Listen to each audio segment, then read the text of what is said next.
Hello කොහොමද? ඔයාලා හැමෝම හොඳින් නේද? අද අපි හදමුද රසම රස බලමාරු කරි එකක්. දැන් අපි බලමු කොහොමද කරගන්නේ කියලා.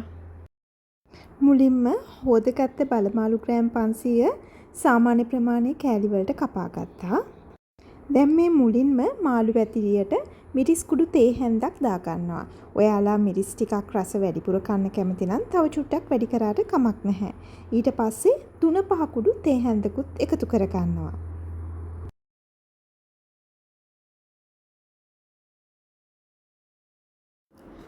දැන් කහ තේ හැඳි කාලකුයි ලුණු තේ හැඳකුයි එකතු කර ගන්නවා. පස්සේ ලුණු මදි නම් රස බලලා ලුණු දා ගන්නත් පුළුවන්. ඊට පස්සේ මේ එකතු කරගන්නේ ගම්බිරිස් තේ හැඳි භාගයක් විතර. මේකත් ඉතින් ඔයාට සැරානුව ගම්බිරිස් පොඩ්ඩක් එහෙම කරගන්න පුළුවන්.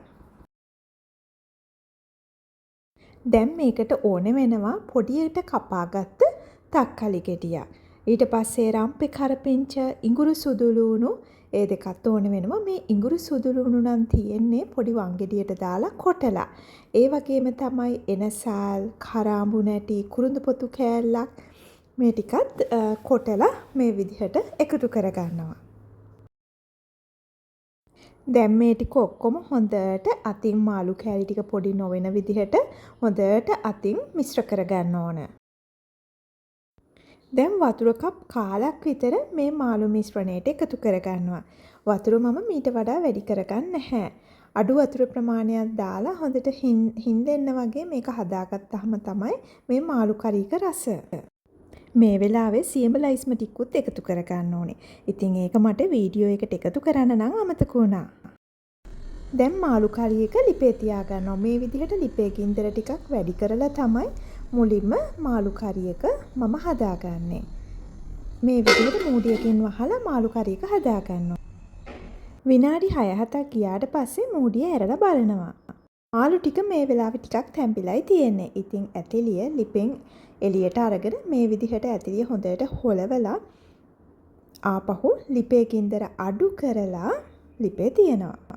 මාළු ටික මේ විදිහට තවත් විනාඩි 6-7ක් විතර හැදෙන්න ඇරලා මූඩිය ඇරලා බලනවා. දැන් නම් මාළු ටික ගානට හැදිලායි තියෙන්නේ. ඉතින් ඔයාලට පුළුවන් මේ වෙලාවේ ලුණු රස එහෙම කොහොමද කියලා ලුණු රස එහෙම බලන්න. තව මාළු එක හින්ද ගන්න ඕනේ නම් තව චුට්ටක් මේ විදිහටම ලිපේ තියලා මාළු එක හින්ද ගන්නත් පුළුවන් ඔයාලට. ඇත්තටම මේ බලමාළු කරීක හරියම රසයි. ලුණු ඇඹුල් පදමට තියෙනවා. ඉතින් ඔයාලත් හදලා බලලා රස කොහොමද කියලා කමෙන්ට් එකක් දාන්නකෝ. එහෙනම් යාළුවනේ ඔයාලා මගේ වීඩියෝස් බලන්න කැමති නම් මාව subscribe කරන්න කියලා ආදරෙන් මතක් කරනවා. එහෙනම් තවත් වීඩියෝ එකකින් මුණ ගැසෙමු.